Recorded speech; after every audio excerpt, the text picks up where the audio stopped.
حضور کی خدمت میں حاضر ہو کے عرض کرتے ہیں حضور کیا ہم حق پہ نہیں ہیں؟ فرمایا ہم حق پہ ہیں۔ اللہ کا دین سچا نہیں ہے؟ فرمایا اللہ کا دین سچا ہے۔ کہا کہ آپ اللہ کے سچے نبی نہیں ہیں؟ فرمایا میں اللہ کا سچا نبی ہوں۔ تو فرمایا پھر ہم چھپ کے نماز کیوں پڑھیں؟ کہا کہ عمر تم جانتے ہو حکمت ہے، اتنے جو ہے وہ ہماری تعداد نہیں، اور کفار کا جور و ظلم اور ستم۔ عرض کی حضور ہم کعبۃ اللہ میں جا کے نماز پڑھیں گے۔ مسلمانوں کی دو صفیں بن گئی، ایک صف کی قیادت امیر حمزہ کر رہے ہیں، ایک صف کی قیادت حضرت فاروق اعظم کر رہے ہیں، درمیان میں حضور چل رہے ہیں، اور روایات میں آتا ہے حضرت عمر چلتے جاتے ہیں اور ساتھ لا الہ الا اللہ پڑھتے چلے جا رہے ہیں۔ اور پھر جا کے وہاں پہنچے تو وہاں جو صنادید قریش تھے ان پر سکتہ طاری ہو گیا۔ حضرت عمر رضی اللہ تعالیٰ عنہ جب ایمان لائے تو آپ نے ایک ایک کافر کے گھر کے دروازے پہ کھڑے ہو کے کہا، جب کوئی بھی شخص مسلمان ہوتا تو کفار اس کو مارتے، زود و کوب کرتے، ظلم کرتے، ستم کرتے، گھسیٹتے بازاروں میں، لیکن حضرت عمر ایمان لائے تو ایک ایک شخص کے دروازے پر کھڑے ہو کر کے کہا کہ تم کمزوروں کو مارتے تھے، میں تمہیں بتانے آیا ہوں میں محمد عربی کا نوکر بن گیا۔ بلکہ آپ نے اعلان کیا جس نے اپنی بیوی کو بیوہ اور بچوں کو یتیم کروانا ہو اور اپنے ماں باپ کی کمر کو جھکانا ہو وہ عمر کے مقابلے میں آئے۔ اللہ اکبر۔ زنیرہ نامی ایک خاتون تھی، بہت کمزور، راوی کہتا ہے کہ اس کی ہڈیوں میں گودا نہیں تھا، عشق رسول تھا، اور اس کا ظالم آقا اس کو مارتا ہے، اور جب مار مار کے تھک جاتا ہے ادھر سے عمر آ رہے ہیں، یہ اسلام لانے کے پہلے کی کہانی ہے، ادھر سے عمر آ رہے ہیں تو اس نے کہا عمر تم جوان آدمی ہو تو یہ چھوڑتی نہیں ہے اپنے نبی کا نام، ذرا تم آؤ۔ تو عمر کوڑا پکڑ لیتے اسے مارتے مارتے تھک جاتے ہیں تو پانی پینے لگتے ہیں، تو کہتے ہیں مجھے تیرے پہ ترس نہیں آیا لیکن میں ذرا پانی پینے لگا ہوں، اور پھر گلے کے اندر کپ ڈال کر کے کوڑا اور اس کی رسی کو بل دیتے ہیں اور اس کی آنکھیں باہر نکل آتی ہیں، اور کہتے ہیں بلا اپنے نبی کو جو تیری آنکھوں کی بینائی واپس کرے۔ اللہ اکبر۔ تو اس نے آسمان کی طرف منہ کر کے کہا مالک میں کبھی بھی آنکھوں کی بینائی نہ مانگتی، لیکن اب تیرے نبی کی عزت کا سوال ہے۔ آنکھوں کی بینائی واپس ہو جاتی ہے۔ زنیرہ کو بڑا مارا۔ آج عمر گلیوں میں آنکھوں میں آنسو ہیں اور عجیب دلے بےتاب ہے، اور کہتا ہے آؤ بھئی میں حضور کا غلام بن گیا ہوں، تمہیں بتانے آیا ہوں۔ زنیرہ نے موڑ کاٹا تو آگے عمر یہ آواز دے رہے تھے۔ زنیرہ ایک کونے پہ کھڑے ہو کے زو کے کہتی ہے عمر تم تو بڑے اس دن جوش و غضب میں تھے اور تم مارتے ہوئے تھکتے نہیں تھے۔ تو عمر نے کہا زنیرہ اس دن میں نے دیکھا نہیں تھا، اب میں محمد عربی کو دیکھ آیا ہوں۔ جنہ ویکھیا نہیں ہو کرن گلاں، جنہ ویکھیا نہیں ہو کرن گلاں، جنہ ویکھیا ہو تے بول دے نہیں، جڑے محرم راز حقیقت دے اور راز حقیقت کھول دے نہیں۔ تو حضرت عمر رضی اللہ تعالیٰ عنہ ایمان لائے۔ حضرت عبداللہ ابن مسعود رضی اللہ تعالیٰ عنہ فرماتے ہیں کہ حضرت عمر کا ایمان لانا مسلمانوں کے لیے عزت کا سبب تھا، ان کا ہجرت کرنا مسلمانوں کی نصرت تھی، اور ان کی خلافت مسلمانوں کے لیے رحمت تھی۔ حضرت عمر رضی اللہ تعالی عنہ وہ ہیں کہ میرے حضور نے فرمایا لوگوں جب نیک لوگوں کا ذکر کرو تو میرے عمر کا تذکرہ ضرور کیا کرو۔ میرا عمر وہ ہے کہ جب وہ ایک جگہ ایک سمت سے آ رہا ہو، ایک گلی اور بازار سے آ رہا ہو تو شیطان بھی آ رہا ہو، عمر کو دیکھ کے راستہ تبدیل کر لیتا ہے۔ حضرت عمر رضی اللہ تعالی عنہ کی طبیعت کے اندر جو جاہ و جلال تھا، طبیعت کے اندر جو سختی تھی، وہ اسلام کے اندر آ کر بھی قائم رہی، اور آپ نے وہی سختی، وہی جاہ و جلال جو پہلے مسلمانوں کے خلاف تھا، اب کفار کے خلاف، منافقین کے خلاف حضرت عمر کی طبیعت کے اندر وہ جوش و خروش بدستور موجود رہا۔ لیکن جس دن آپ خلیفہ بنے تو اس دن آپ نے ممبر پہ چڑھ کے جو خطبہ دیا اس میں کہا لوگوں میں سخت اس لیے تھا کہ رسول اللہ نرم تھے، پھر میں سخت اس لیے تھا کہ حضرت ابوبکر صدیق نرم تھے، اب میں تخت خلافت میں بیٹھا ہوں، اب میری سختی جو ہے وہ نرمی میں تبدیل ہو گئی، صرف فاسقوں، فاجروں اور باغیوں کے لیے میں سخت ہوں، باقی تمہارے لیے نرم ہوں۔ سب سے کم جو تنخواہ بیت المال سے اگر کسی وجود نے لی ہے تو وہ حضرت عمر رضی اللہ تعالیٰ عنہ نے لی. صرف 2 جوڑے لیتے تھے سال میں، اور راوی کہتا ہے کہ میں نے دیکھا ہے کہ اس میں بھی 17 پیوند لگے ہوتے تھے. حضرت عمر رضی اللہ تعالیٰ عنہ کا طرز زندگی، آپ کا انداز معاشرت اور آپ کا انداز خلافت، ہر لمحہ آپ کی زندگی کا اٹھا کے دیکھیے کتنی مرتبہ قرآن حضرت عمر کی رائے کے مطابق نازل ہوا ہے. اللہ تعالیٰ جل شانہ نے ان کو صاحب الہام بنایا تھا. ہر امت میں کوئی صاحب الہام ہوتا ہے، حضور کی امت کا صاحب الہام حضرت عمر رضی اللہ تعالیٰ عنہ، اور آقا کریم نے انہیں اپنا وزیر قرار دیا. فرمایا میرے 2 وزیر آسمانوں میں ہیں، 2 وزیر زمینوں میں ہیں. آسمانوں کے وزیر ابو جو ہے وہ جبرائیل اور میکائیل ہیں، اور زمین کے وزیر ابو بکر اور عمر ہیں رضی اللہ تعالی عنہما. تو اللہ تعالیٰ جل شانہ نے حضرت سیدنا صدیق اکبر کے بعد حضرت سیدنا عمر بن خطاب رضی اللہ تعالیٰ عنہ سے جو کام لیا، مختصر دور خلافت کے اندر 10 سال 6 ماہ 4 دن آپ نے خلافت فرمائی ہے. لیکن کہاں سے چلے اور یہاں مکران تک، بلوچستان کا حصہ ہے، یہاں تک آپ کی سلطنت کی حدود وسیع ہوئی. ادھر آرمینیا تک جا پہنچے، حمص فتح کیا، قادسیہ، یرموک. آپ ذرا دیکھیے کہ کہاں تک آپ کی فوجوں کے گھوڑے دوڑتے رہے، اور اللہ تعالیٰ جل شانہ نے ان کو جو توانائی، عدل و انصاف کی قوت عطا فرمائی. اللہ اکبر. جب زمین پہ عدل کیا ہو تو زمین بھی حکم مانتی ہے، اور حضرت عمر وہ تھے جن کا حکم ہوائیں بھی مانتی تھی، زمین بھی مانتی تھی، جن کا حکم جو ہے وہ آگ بھی تسلیم کرتی تھی، اور دریا بھی ان کا حکم مانا کرتے تھے. مصر کے اندر رسم بد جاری تھی.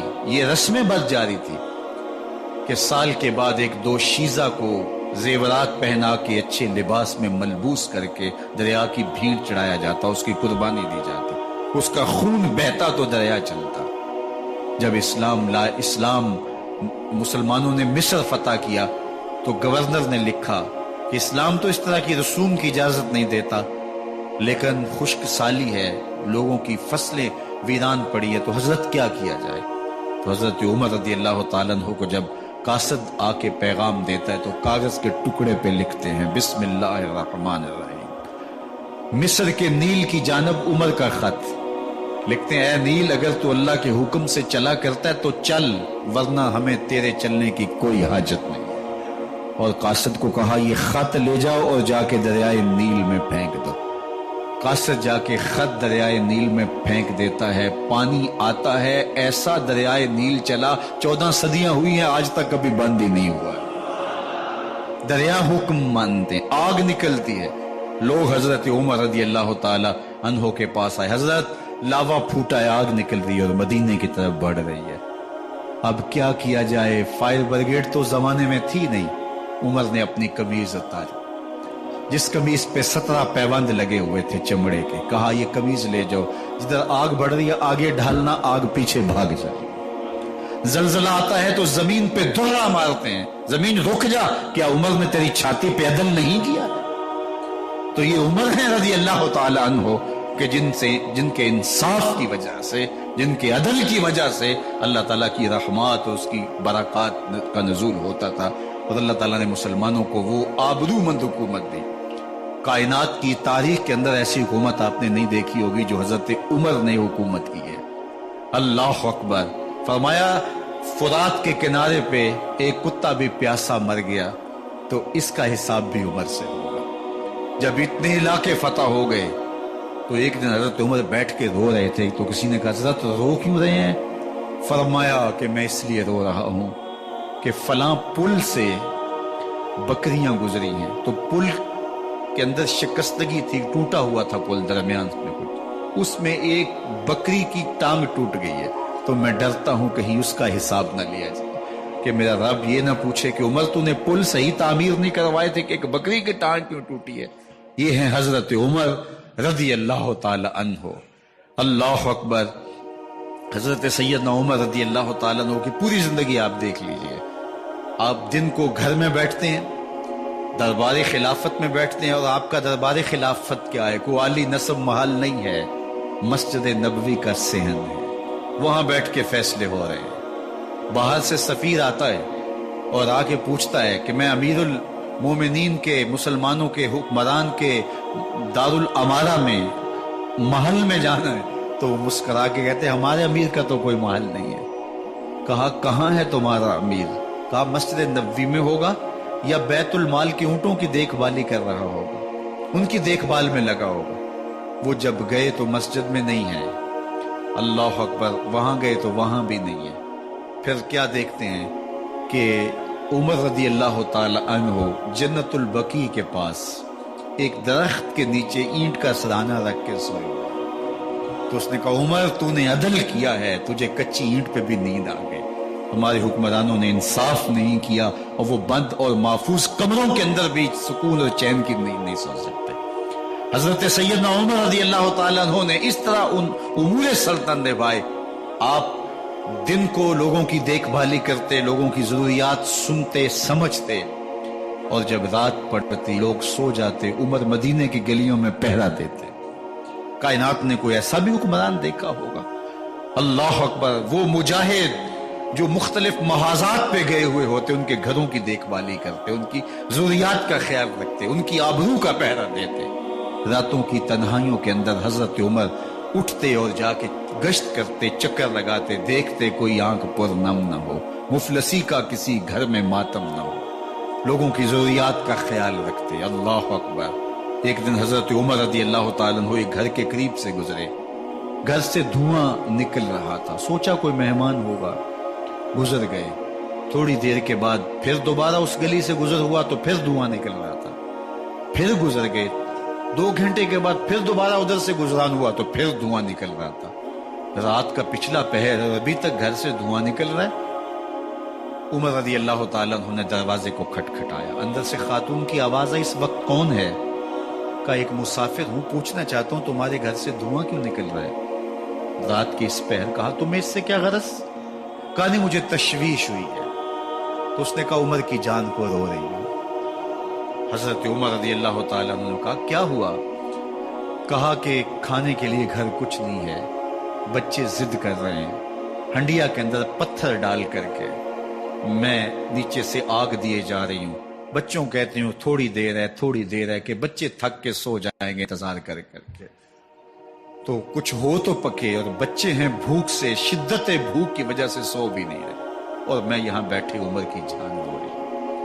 حضرت عمر رضی اللہ تعالیٰ عنہ واپس آئے، گھی کا کنستر اٹھایا، آٹے کی بوری لی اور ساز و سامان لیا۔ خادم تھا آپ کا اسلم بیت المال میں، اس نے حضرت یہ سب کچھ میں اٹھا لیتا ہوں۔ کہا حشر کے دن میرا بوجھ اٹھاؤ گے؟ کہا نہیں وہ تو آپ کو اٹھانا ہوگا۔ کہا عمر کو آج خود ہی اٹھانے دو، اور اٹھا کے ان کے گھر آئے، اور گھر آ کے ان کو سب کچھ دیا۔ اور پھر اس کے بعد جب کھانا تیار ہوا، بلکہ روایت میں آتا ہے کہ جب آگ جلا رہی تھی تو عمر جھک کے چولہے میں پھونکے مار رہے تھے۔ اللہ اکبر، اس خاتون کو نہیں پتا کہ یہ کون ہے، یہ کوئی اجنبی مسافر ہے، میری مدد کر رہا ہے۔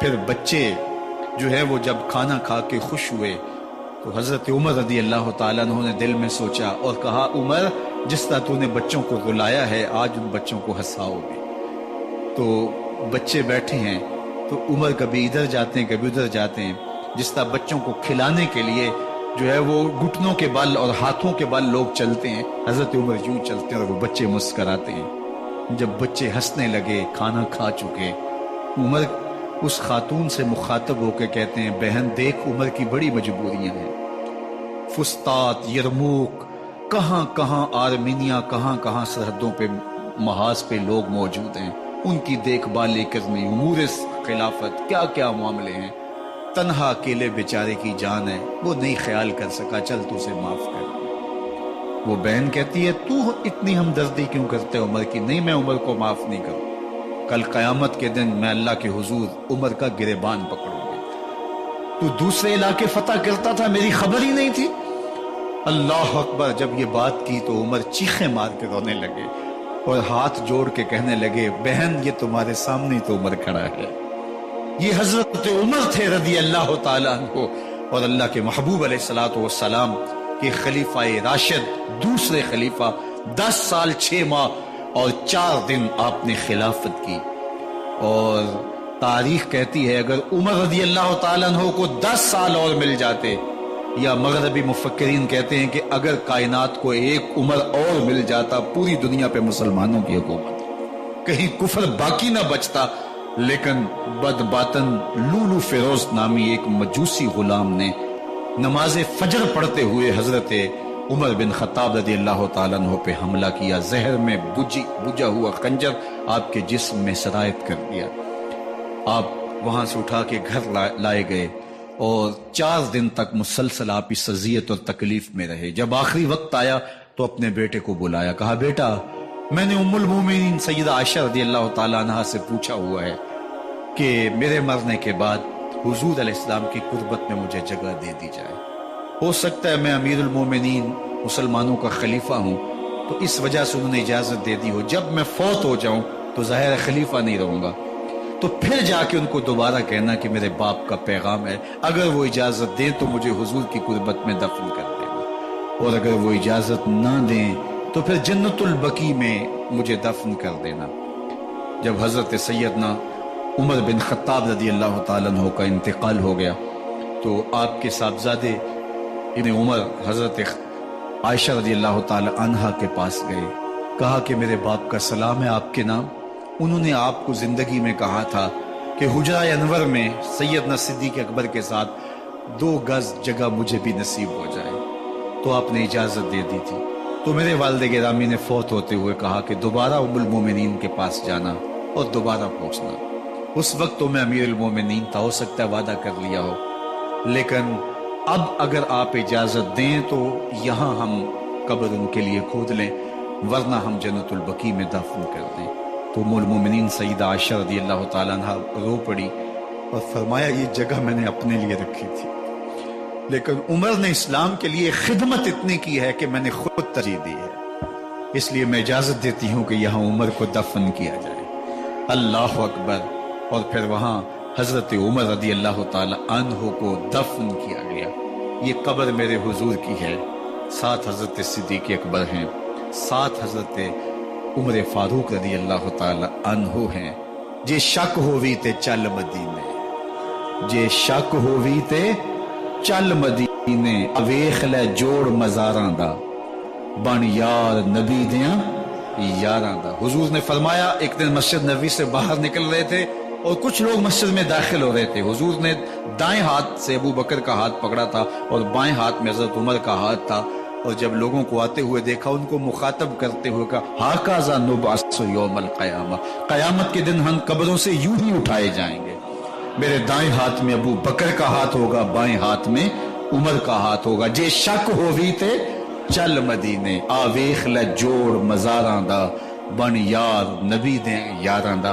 تو میرے حضور نے فرمایا جب اچھے لوگوں کا ذکر کرو تو میرے عمر کا ذکر بھی ضرور کیا کرو. تو حضرت عمر رضی اللہ تعالی عنہ اللہ کے محبوب ہیں، باقی صحابی مرید ہیں، حضرت عمر میرے حضور کی مراد ہیں.